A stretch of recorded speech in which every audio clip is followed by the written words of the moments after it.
وبركاته.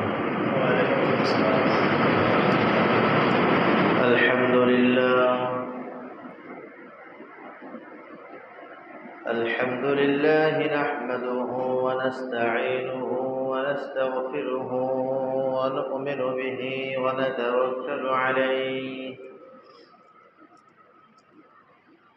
ونعوذ بالله من شرور أنفسنا ومن سيئات أعمالنا من يهد الله فلا مضل له ومن يضلله فلا هادي له ونشهد أن لا إله إلا الله وحده لا شريك له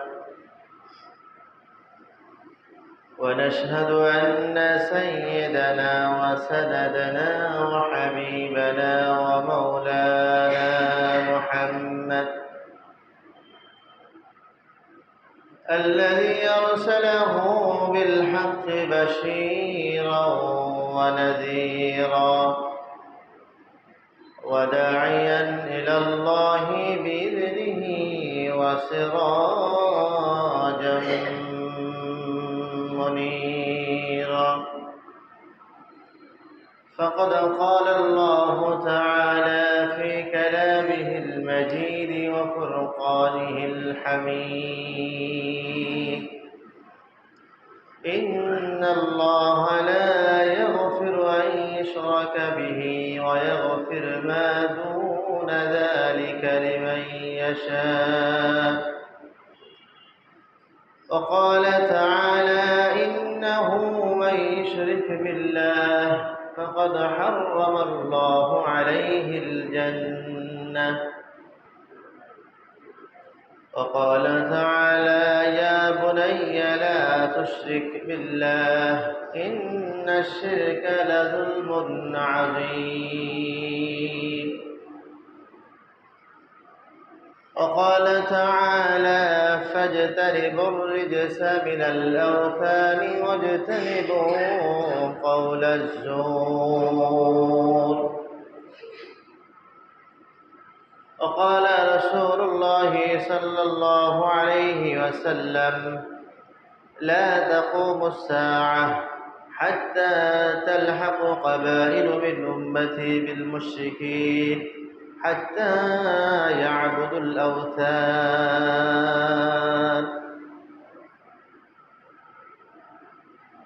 وقال تعالى إن الله وملائكته يصلون على النبي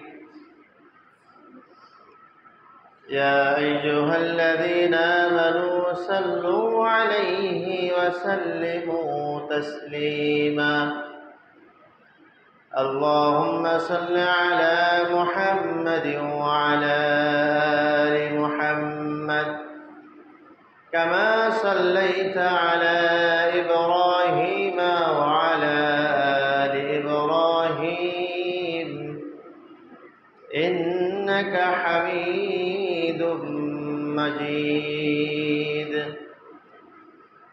اللهم بارك على محمد وعلى آل محمد كما باركت على إبراهيم وعلى آل إبراهيم إنك حميد مجيد اللهم صل على محمد النبي الأمي وعلى آله وسلم تسليما بلغ العلا بكماله كشف الدجى بجماله حسنت جميع خصاله صلوا عليه وآله رہے میرے مسکن حوالی کعبہ बने मेरे मदफन दियारे मदीना बलगल उला बिकमालिही कशफत तुजा बिजमालिही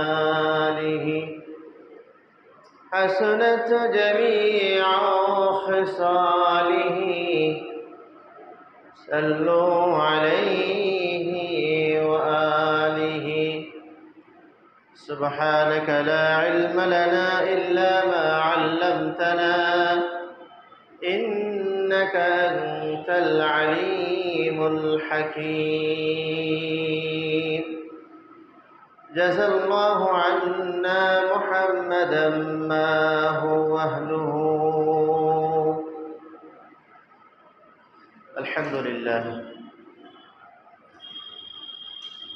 আল্লাহ তাআলার দরবারে অসংখ্য অগণিত শুকরিয়া আদায় করছি যে আল্লাহ তাআলা আমাদেরকে পবিত্র মাহে রবিউল সানির প্রথম সপ্তাহে প্রথম জুমায়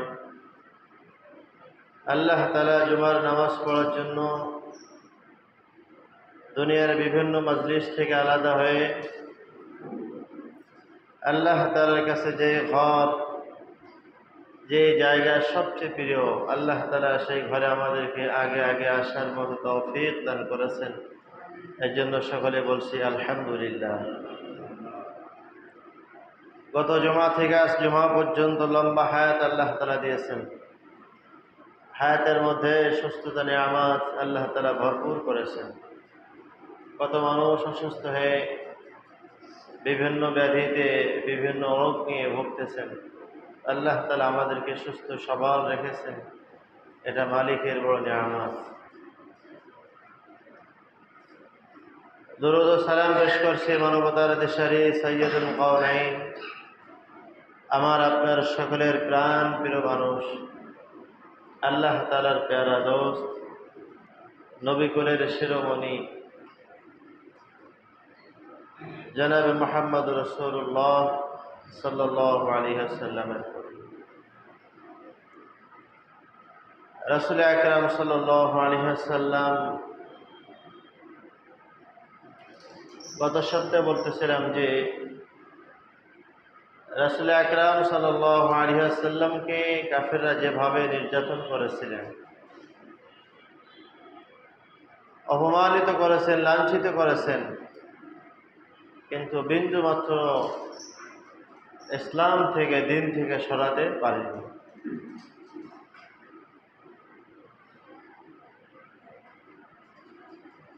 রাসূলকে দাওয়াতের কাজে বাধা দেওয়ার জন্য অনেক প্রলোভন দেখানো হয়েছিল। আর্থিক ক্ষমতা, নারী, যত যা রয়েছে সব উপেক্ষা করে পয়গম্বর দাওয়াতের মিশন বন্ধ রাখেননি।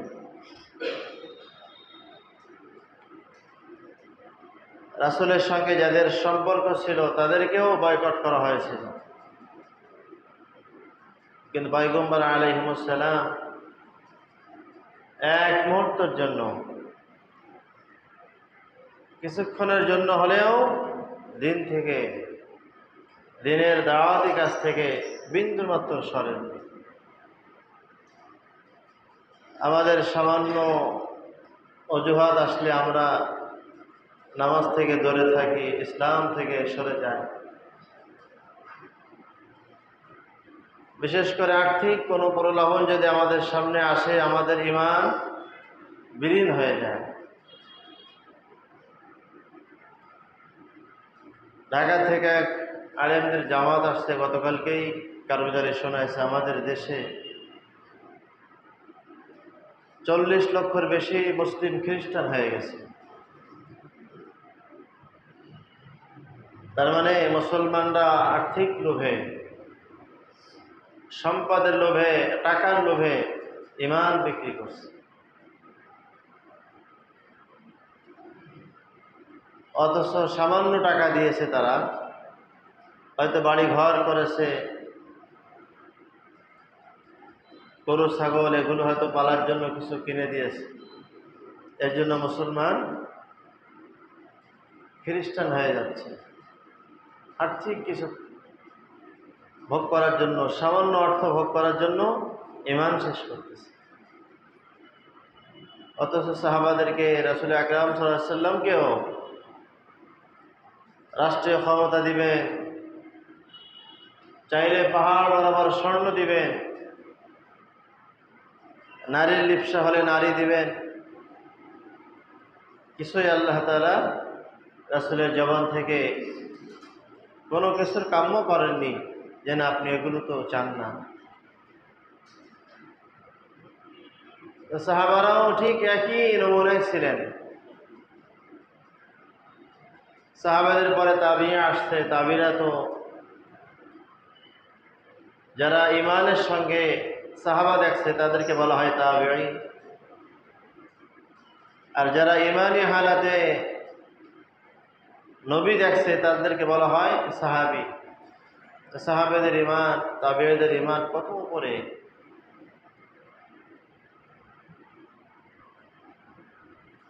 আটজন তাবিঈর নাম বিশেষ করে আসে হাদিসের মধ্যে,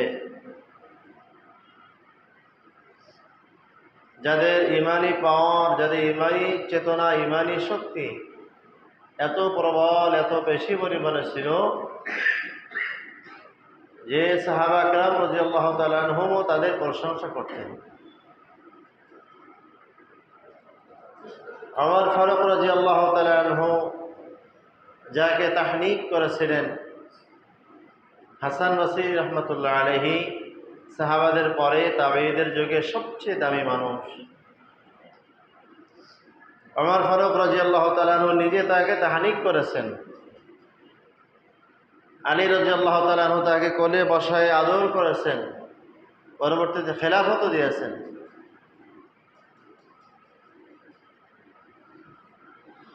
আর একজন তাবিঈ সাঈদ ইবনে মুসাইয়িব, ইনি আবু হুরায়রা রাদিয়াল্লাহু তাআলা আনহু জামাই। তো তাবিঈদের ঈমান এত ঊর্ধ্বে, কিতাবের মধ্যে আসছে তাবিঈ সাঈদ ইবনে মুসাইয়িব রাহমাতুল্লাহ আলাইহি 50 বছর পর্যন্ত নামাজের নজর থেকে বিন্দুমাত্র নামাজের দিকে থাকা অবস্থায় নজর সরাননি। 50 বছর নামাজ আদায় করেছেন, ঠিক সেজদার স্থানে তার নজর ছিল। আল্লাহকে পাওয়ার জন্য, রাসূলকে পাওয়ার জন্য দিন গ্রহণ করছে। তো আমি আল্লাহ তাআলাকে পাওয়ার জন্য নামাজে দাঁড়িয়েছি, আমার নজর যেন সেজদার স্থান থেকে না সরে যায়। এজন্য 50 বছর পর্যন্ত ঠিক একই নজর, একই জায়গার মধ্যে রেখে নামাজ পড়েছে। সাঈদ ইবনে মুসাইয়িব রাহমাতুল্লাহ আলাইহি বলেন যে আমার নজর কোনো সময় মানুষের পিঠে যাননি। আমাদের তো নামাজে দাঁড়ালে কেউ পাশে আসলে নজর তার দিকে চলে যায়, কেউ হাসি দিলে, কাশি দিলে সেদিকে নজর চলে যায়, কেউ কথা বললে সেদিকে আমাদের নজর চলে যায়, যদি মশা কামড়ায় সেখানেও আমাদের নজর চলে যায়। তাহলে নামাজের মধ্যেও আমাদের নজর ঠিক না। অথচ তাবিঈ আবু হুরায়রা রাদিয়াল্লাহু তাআলা আনহু মেয়ের জামাই 50 বছর পর্যন্ত নামাজের স্থান থেকে নজর বিন্দুমাত্র সরাননি।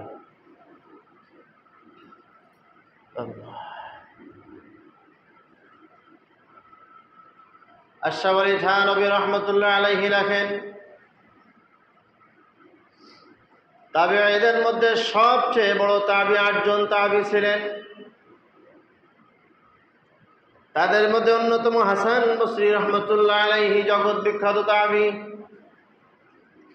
সাঈদ ইবনে মুসাইয়িব রহমতুল্লাহ আলাইহি জগৎ বিখ্যাত তাবি। সাঈদ ইবনে মুসাইয়িব একই জায়গায় একই দৃষ্টি দিয়ে 50 বছর পর্যন্ত নামাজ আদায় করেছেন।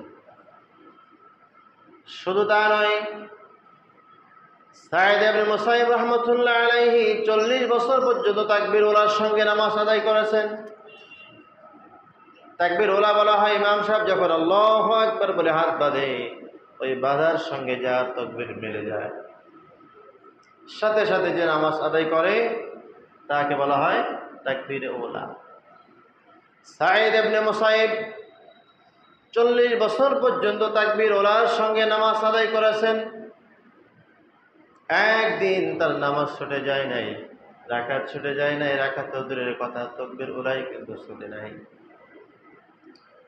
শুধু তা নয়, সাঈদ ইবনে মুসাইয়্যিব রাহমাতুল্লাহ আলাইহি বলেন, 40 বছর পর্যন্ত মানুষের ভিড়ে, মানুষের কথার মধ্যে আমি মাইকের আজান কানে শুনি নাই। বলে আমি 40 বছর পর্যন্ত মুয়াজ্জিনের আজান শুনেছি আল্লাহ তাআলার ঘরে বসে। সাঈদ ইবনে মুসাইয়্যিব রাহমাতুল্লাহ আলাইহি বলেন, 40 বছর পর্যন্ত আমি মুয়াজ্জিনের আজান শুনি মসজিদে বসে। ঘরে থাকলেও আজান শোনা যায়, বাজারে থাকলেও আজান শোনা যায়, কিন্তু আজানের ফাঁকে ফাঁকে মানুষের কথাও কানে চলে আসে। এই জন্য সাঈদ ইবনে মুসাইয়্যিব বলেন, 40 বছর পর্যন্ত মানুষের ভিড়ে আজান আমি কানে শুনি নাই, মসজিদের ঘরে বসে শুনেছি। মসজিদে বসে আজান শুনতে হলে আগে আসতে হয়। একদিন 2 দিন নাই, 40 বছর পর্যন্ত মুয়াজ্জিন আজান দেওয়ার আগে আগে মসজিদে চলে এসেছেন।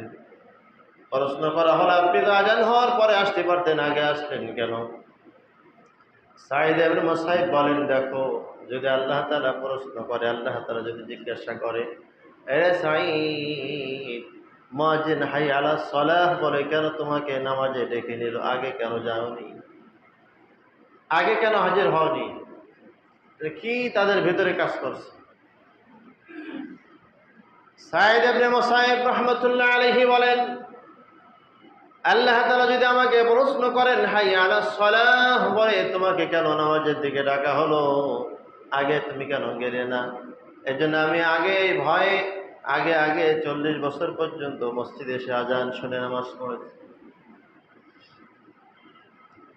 শুধু তা নয়, সাঈদ ইবনে মুসাইয়্যিব রাহমাতুল্লাহ আলাইহি বলেন, ইয়াজিদ বাহিনী একবার মদিনা আক্রমণ করেছিল। ইতিহাস তো আমাদের জানা আছে কম বেশি। মদিনার সব মসজিদে মসজিদে আজান বন্ধ করে দিয়েছিল ইয়াজিদের বাহিনী। এরা আলেমদেরকে দেখলে, হুজুর দেখলে ধরে ধরে পেটাতো। আমাদেরও সমাজে এক সময় এরকম অবস্থা হয়েছিল। সাঈদ ইবনে মুসাইয়্যিব রাহমাতুল্লাহ আলাইহি বলে, ঠিক ওই সময় আমি মসজিদে নববীর মধ্যে পড়ে থাকতাম, শুয়ে থাকতাম, বসে থাকতাম। তারা আমাকে আসতো ধরতে, আমি তখন পাগল বেশে ঘুরতাম। তারা পাগল ভেবে আমাকে রেখে চলে যেত। সাঈদ ইবনে মুসাইয়্যিব রাহমাতুল্লাহ আলাইহি বলেন, পুরা মদিনার মধ্যে আজান বন্ধ। আমার বড় পেরেশানি, আমি বড় চিন্তিত ছিলাম। মসজিদে নববীর মধ্যে আজান হবে না, নামাজ হবে না, তাহলে আমি দুনিয়ার মধ্যে কেন থাকবো? মসজিদের হককে আদায় করবে। মসজিদের হক হলো সেজদা করা, মসজিদের হক হলো সময় মতো আজান দেওয়া, মসজিদের হক হলো মহল্লাবাসী এসে মসজিদে এসে নামাজ পড়বে, এটা হলো মসজিদের হক। সাঈদ ইবনে মুসাইয়্যিব রাহমাতুল্লাহ আলাইহি বলেন, আল্লাহ তাআলা যদি প্রশ্ন করে, সাঈদ তুমি দুনিয়ায় বেঁচে ছিলে আর মসজিদে আজান হচ্ছিল না, নামাজ হচ্ছিল না কেন? সাঈদ ইবনে মুসাইয়্যিব বলে, আজীব কথা হলো, যখন আজানের সময় হতো সারা শহরে সব মসজিদের মধ্যে আজান বন্ধ।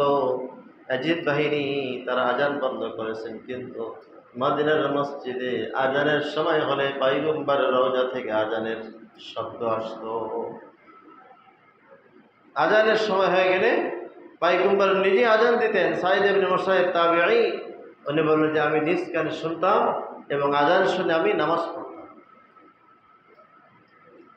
তাহলে তাদের ইমানি চেতনা, তাদের ইমানি পাওয়ার কত ছিল, আমাদের কত? তাদের ইমানের সাথে আমাদের ইমানের কোনো তুলনা হয় না। সাঈদ ইবনে মুসাইয়্যিব রাহমাতুল্লাহ আলাইহি বলেন, 40 বছর পর্যন্ত আমি ঠিক একই অবস্থায় মুয়াজ্জিনের আজান মসজিদে বসে শুনেছি। আমাদের কানে তো বাড়ি বসলেও আজান আসে, কিন্তু আমরা আসি না। বাজারে থাকি আজান আমাদের কানে আসে, কিন্তু আমি তো হাজির হই না। আর সাহাবারা, তাবেঈরা মসজিদে এসে আজান শুনছে, এরপরে নামাজ আদায় করছে। তাহলে তাদের থেকে আমাদের কত ডিফারেন্স, কত দূরত্ব। এই জন্য আমাদের আমল পরিবর্তন করা, আমল পরিবর্তন করে সামনে অগ্রসর হওয়া। এরকম অসংখ্য অগণিত ঘটনা আছে তাবিদের। আর তাবিঈ তো যারা ঈমানের সঙ্গে সাহাবা দেখছে, তারা হল তাবিঈ। এই জন্য আমরাও ইনশাআল্লাহ 5 ওয়াক্ত নামাজ জামাতের সাথে আজান হওয়ার আগে আগে আসার চেষ্টা করব। আল্লাহ তাআলা আমাদের তৌফিক দান করেন। আল্লাহ তাআলার মহাগ্রন্থ আল কোরআন থেকে কয়েক জায়গাতে আয়াতে কারিমা তেলাওয়াত করেছি। যেহেতু আমরা যে সমাজে বসবাস করি, আমাদের সমাজের মধ্যে মুসলিম, হিন্দু, বৌদ্ধ, খ্রিস্টান দিয়ে ভরা, ভ্যারাইটিস আমাদের দেশ। সকলে মিলে আমরা বসবাস করে থাকি। এই জন্য সকলের তালে তাল মিলিয়ে চললে হবে না। আমাদের সমাজে একটা শব্দ আছে, ধর্ম যার যার উৎসব সবার, সম্পূর্ণ ভ্রান্ত কথা, শিরকি কথা। ধর্ম যার যার উৎসবও তার, যার ধর্ম তার উৎসব। ধর্ম যার যার উৎসব সবার, এটা সম্পূর্ণ শিরকি কথা, ভুল কথা। যার ধর্ম তার কাছে, আমার ধর্ম আমার কাছে। এই জন্য সামনে হয়তো হিন্দুদের একটা ধর্মীয় উৎসব আসতেছে, ধর্মীয় একটা তাদের উৎসব হবে, এটা আমাদের মুসলমানরাও জানে। মুসলমান দেখবেন সেখানে হুজুম করবে, ভিড় করবে, ঈমান বিক্রি করবে। আল্লাহ তাআলা বলেন, ইন্নাহু মান ইউশরিক বিল্লাহ ফাকাদ হারামাল্লাহু আলাইহিল জান্নাহ। যারা আল্লাহ তাআলার সঙ্গে শিরিক করবে, যারা আল্লাহ তাআলার সঙ্গে শিরিক করবে, তাদেরকে আল্লাহ তাআলা তাদের জন্য জান্নাত হারাম করেছেন। কারণ শিরিক সবচেয়ে মারাত্মক, ভয়ানক এক ব্যাধি, এক রোগ, এক গুনাহ। লুকমান আলাইহিস সালাম তার ছেলেকে বলেছিলেন, ইয়া বুনাইয়া লা তুশরিক বিল্লাহ ইন্না শিরকা লা যুলমুন আযীম। হে বৎস, তুমি কখনো কোনো সময়ের জন্য আল্লাহ তাআলার সঙ্গে শিরিক করবে না। যদি তোমাকে কেটে টুকরা টুকরা করা হয়, তোমাকে হত্যা করা হয়, এরপরও বিন্দুমাত্র শিরিক করবে না। আমার কথা, আপনার কথা হলো ঠিক আছে, আমরা শিরিক করব না। কিন্তু হিন্দুদের যে উৎসব হবে, দুর্গা পূজা হবে, সেখানে তো শিরিক দিয়ে ভরা। শিরিক দিয়েই তাদের উৎসব শুরু হয়।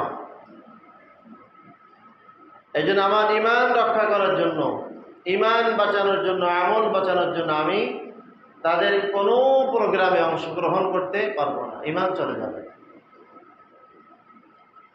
আল্লাহ তাআলা বলেন, ফাজতানিবুর রিজসা মিনাল আওসান ওয়াজতানিবু কাওলাজ জুর। তোমরা মূর্তির অপবিত্রতা থেকে বেঁচে থাকো। মূর্তি একটা অপবিত্র জিনিস। পয়গম্বর আলাইহিস সালাম বলেন যে আমাকে পাঠানো হয়েছে হক দিয়ে, আমি এসে মূর্তিকে চূর্ণ বিচ্ছিন্ন করেছি। এই জন্য মূর্তি হলো অপবিত্র। আল্লাহ তাআলা বলেন, ফাজতানিবুর রিজসা মিনাল আওসান ওয়াজতানিবু কাওলাজ জুর। তোমরা মূর্তির অপবিত্রতা থেকে বেঁচে থাকো আর মিথ্যা কথা বলা থেকে। ওয়াজতানিবু কাওলাজ জুর, মিথ্যা কথা বলা থেকেও বেঁচে থাকো। তাহলে মিথ্যা কথা কত জঘন্যতম অপরাধ, যেটা আমরা সচরাচর বলেই থাকি। অনেকে এমন আছে 100 কথা বললে 99টাই মিথ্যা থাকে। অনেকে বলেন যে আরো বেশি মিথ্যা। জবানের হক নষ্ট করলেন। মিথ্যা বলা মানে জবানের হক নষ্ট করা। জবানকে আপনি খেয়ানত করলেন, জবানকে অপবিত্র করলেন, এজন্য মিথ্যা কথা বলা যাবে না। ইন্নামাল খামরু ওয়াল মাইসিরু ওয়াল আনসাব ওয়াল আজলাম রিজসুম মিন আমালিশ শাইতান।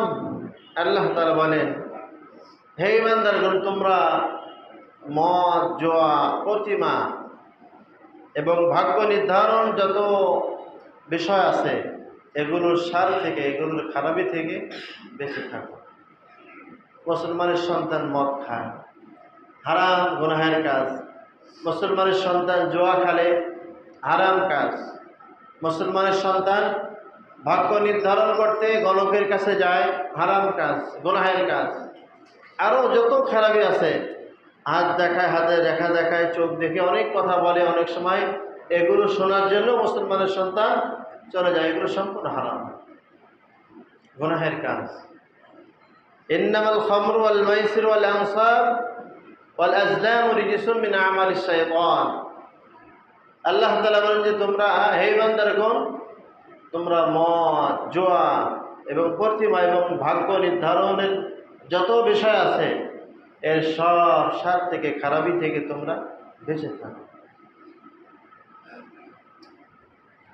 ইন্নামা তা'বুদুনা মিন দুনিল্লাহি আওসানা ওয়া তাখলুকুনা ইফকা। আল্লাহ তাআলা বলেন, তোমরা আল্লাহ তাআলার সঙ্গে কাউকে শরীক তো করবে না, অংশীদার সাব্যস্ত করার চিন্তাও মাথায় রাখবে না। হিন্দুদের যে উৎসব হবে সেখানে শিরিক দিয়ে ভরপুর করা থাকে, সেখানে কোনো মুসলমানের সন্তান আর্থিক সাহায্য করতে পারবে না, গুনাহ হবে, ঈমান চলে যাবে। আমাদের সমাজে এখন মুসলমানের সন্তান রাজনৈতিকভাবে হোক বা অন্যভাবে হোক, দুর্গা পূজা আসলে, বিভিন্ন উৎসব আসলে সেখানে শুভেচ্ছা জানায়, শারদীয় শুভেচ্ছা, এটাও নিষেধ। রাজনৈতিক ফায়দা নিতে হলে আপনি ডাইরেক্ট অন্য শব্দ দিয়ে তাদেরকে আপনি অভিনন্দন জানান, কিন্তু ধর্মীয় কোনো বিষয় দিয়ে তাদের সঙ্গে আপোষ করা যাবে না। ধর্মীয় যে যখন কোনো বিষয় আসবে তখন ধর্মীয় ফয়সালা আলেমরা দিবেন, যারা জ্ঞানী, যারা পারদর্শী, তারাই ধর্মের ব্যাপারে ফয়সালা দিবেন। রাজনৈতিক কোনো ফয়সালা সেখানে চলবে না। এই জন্য আল্লাহ তাআলা বলেন, ইন্নাল্লাহা লা ইয়াগফিরু আন ইউশরাকা বিহি ওয়া ইয়াগফিরু মা দুনা যালিকা লিমান ইয়াশা। শিরিক বাদে, শিরিক ব্যতীত আল্লাহ তাআলা সব গুনাহ চাইলে ক্ষমা করতে পারেন, কিন্তু শিরিক করবেন না। শিরিকের গুনাহ আল্লাহ তাআলা মাফ করবেন। এটা খুবই অপছন্দনীয়, নিন্দনীয় কাজ। এগুলো থেকে বেঁচে থাকতে হবে। কারণ আমার আদর্শ তো সাহাবা, আমার আদর্শ তো রাসূল আকরাম সাল্লাল্লাহু আলাইহি ওয়াসাল্লাম। অন্য জায়গার মধ্যে আসছে, ক্বাদ কানাত লাকুম উসওয়াতুন হাসানাহ ফি ইব্রাহিম ওয়াল্লাযীনা মা'আহ। আমাদের জন্য সবচেয়ে উত্তম আদর্শ, উত্তম চরিত্র বা উত্তম আমাদের সবচেয়ে মাপকাঠি হলো রাসূল আকরাম সাল্লাল্লাহু আলাইহি ওয়াসাল্লামের আদর্শ, ইব্রাহিম আলাইহিস সালামের আদর্শ, নবীদের আদর্শ, সাহাবাদের আদর্শ। এটা হলো আমাদের জন্য সবচেয়ে আমল করার জন্য পালনীয় বিষয়।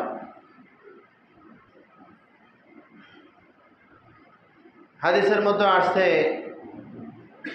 লা তাকুমু সাআ হাত্তা তালহাকু ক্বাবাইলু মিন উম্মতি বিল মুশরিকিন হাত্তা ইয়াবুদুল আওসান।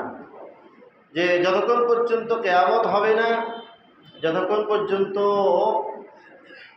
উম্মত এবং মুশরিক এরা মিলে না যাবে।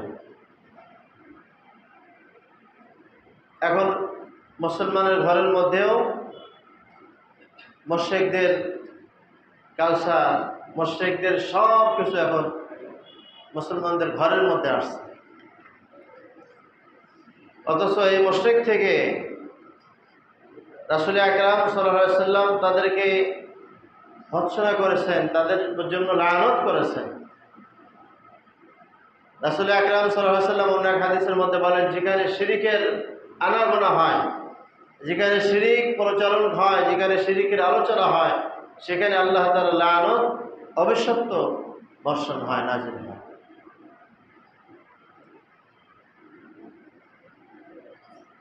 অন্য হাদিসের মধ্যে আছে যে মান তাশাব্বাহা বিকওমিন ফাহুয়া মিনহুম, যে জাতির সঙ্গে সম্পর্ক রাখবে, যার সঙ্গে যার ওঠা বসা, যার সঙ্গে যার চলাফেরা হবে, তার সঙ্গে তার হাসর হবে,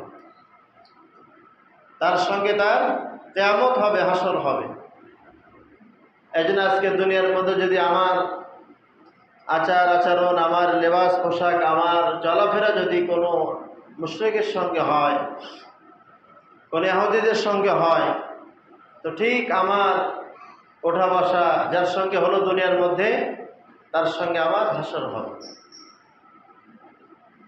এই জন্য আমাদের খুবই সতর্ক থাকতে হবে যে আমাদের মুসলমানের সন্তানরা যেন হিন্দুদের কোনো উৎসবে না যায়, তাদের সঙ্গে আমাদের বিরোধ না, তারা সুন্দরভাবে তাদের যে ধর্মীয় উৎসব আছে এটা পালন করবে, আমাদের বাধা দেওয়া যাবে না।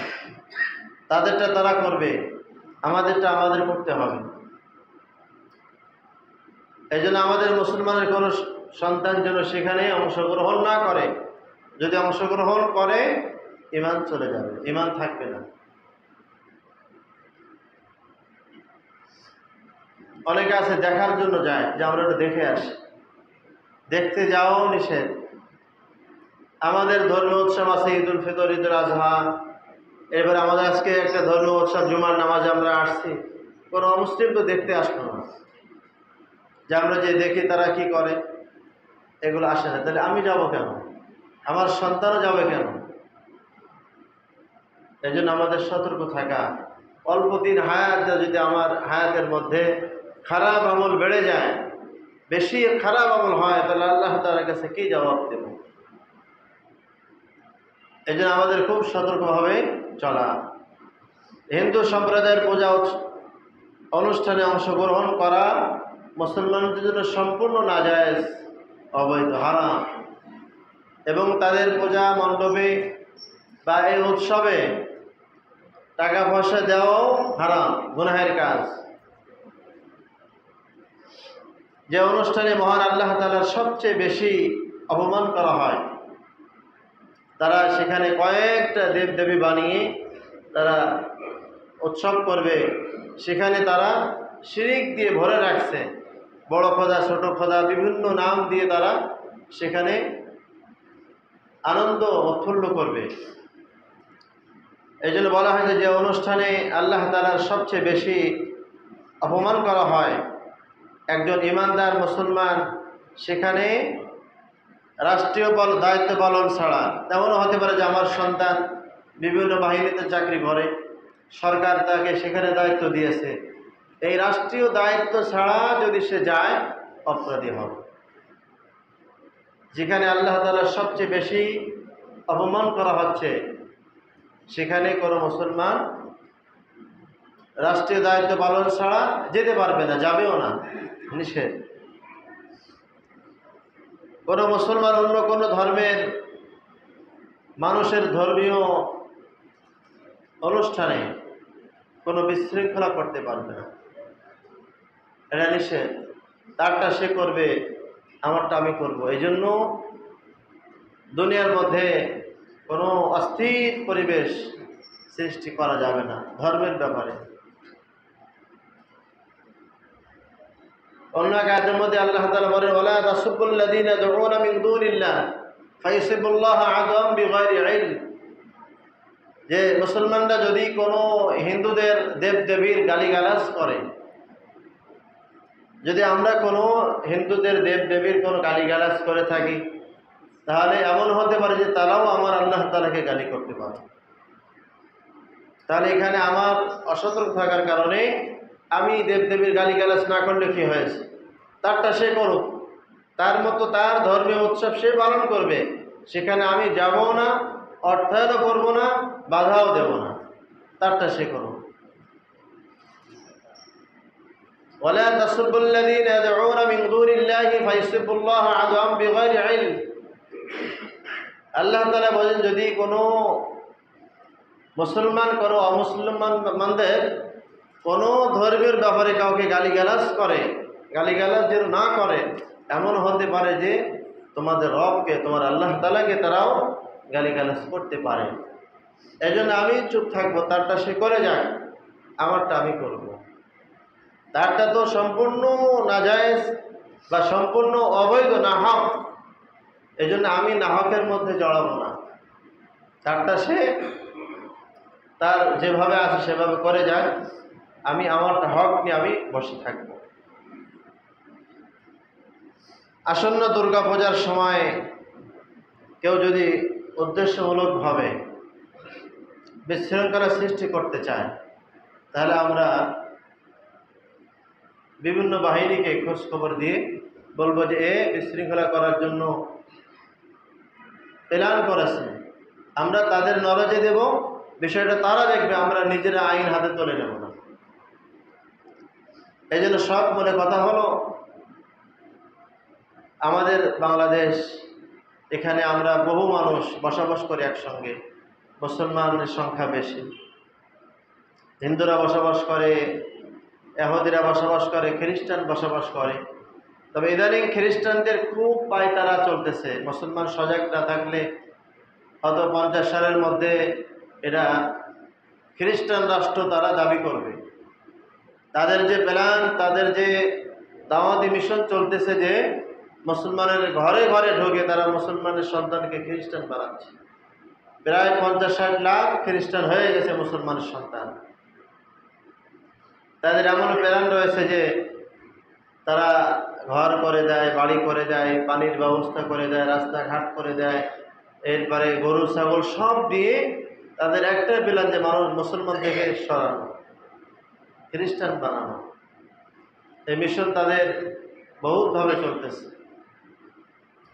কালকে শুনলাম যে খবর আসছে আমাদের রাজশাহী উত্তরবঙ্গের দিকে, অনেক ঘরে ঘরে তারা ওপেন, এখন তারা মুসলমানের সন্তান খ্রিস্টান বলে দাবি করে ওপেন বলতেছে যে আমরা খ্রিস্টান হয়ে গেছি।